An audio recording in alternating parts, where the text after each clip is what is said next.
December, we had hosted Ishowspeed, which is we created this creative content on showing him what a day in the life of a South African could look like. It wasn't just it wasn't just a showcase of South African talent, but also more of a reminder for South Africans to celebrate themselves.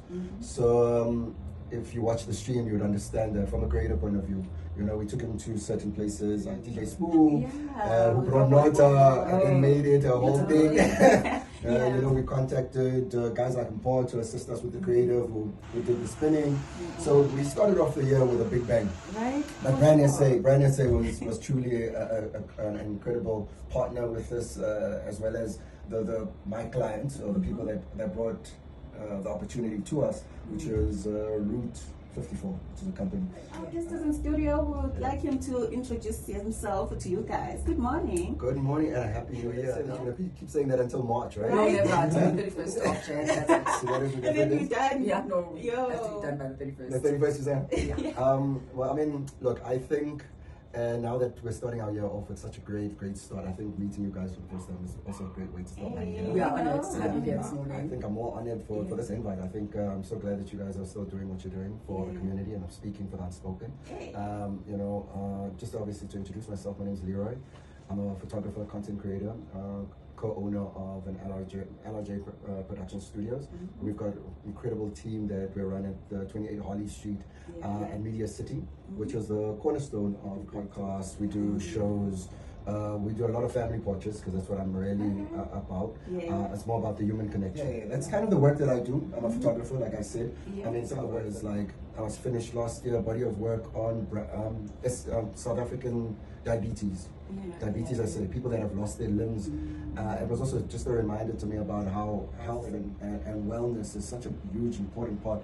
There's no point in chasing this money if you're out there just having so much sugar. So guys, we have Mr. Leroy Jason here to tell us about his photography content creation journey. So you started photographing at the age of 6, is that right? Yeah, so essentially, you know, there's a big part of my photography that I can never leave out, which is my father, you know. My dad is an incredible photographer and a human being. I'm inspired by him. I want to say that I want him on my show to come and tell his story. Oh man, I would love it. You know, the next time he comes and visits, because he stays in Cape Town. So that's where I'm birthed and originally. I think out of his own consciousness, he always made sure that I was a photographer.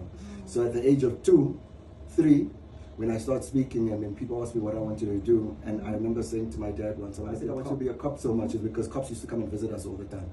For good reasons.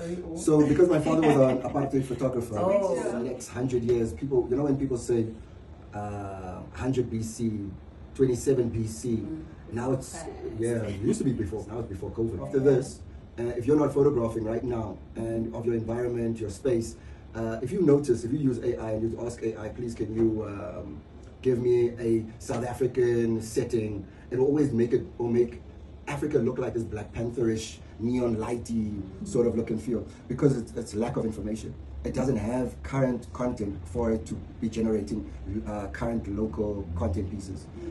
So we prompting AI. Meaning anything that you remember from now, people are going to remember our generation, which will be the last generation before AI, meaning that this will be the last time that you ever get to see original images. You know, after this, it's all artificial. And so that's why we're trying to milk it as much as we can in our production studio. So if you want to come and check us out at 28 Harley Street, it's a good time to kind of create content pieces original on your AI. Of course. And we also do AI. So you believe that everything now is about AI and everyone should get, you know, more information and more aware of AI? No, I think the time right now is ours. You know why I say this? I mean, like I told you, my father is a very famous photographer, so he got me to meet other famous photographers, right? You know, may his soul rest in peace, Alf Komalo. I got to sit with him. I got to sit with Peter Magubane, and then obviously the person who influenced my style of photography, which was Peter McKenzie. And all of them always used to say they wished, and George Hallett actually, they wished they wish they could have photographed apartheid a bit more extensively beyond just the suffering. It would have been more about the fashion, the life. The time that we're in right now is more about capturing our everyday story. You know, for generations and for many years, we have always been remembered as a nation that didn't document ourselves correctly. Egypt, our forefathers, our cultural heritage. These are the things that we need to use to prompt AI, so that we're typing in those things. These are the images that it will bring and generate. So do we have to randomly capture a moment, or there must be meaning in that moment for it to be captured?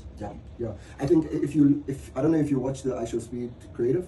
I was kind of also doing the same thing. Okay. So I was making sure that there were visuals of certain things. Like one thing I couldn't find, Tiketo, when I type it. Oh. That's why we made him go in and play those games, and so that when people Googled it, they'll find it. And I mean that means that every day, like you said, every day, any and everyday opportunities, capturing it and then just storing it. The other thing that is frightening is that we don't have in our country a central database for content, which is a problem, because all of our content and our history all sits on either American or European sites. So if we get sanctioned tomorrow, what's going to happen? Our family history, our personal history, everything's gone. If Facebook shuts down right now, if Google decides that, in South Africa, we had war with South Africa, we no longer exist.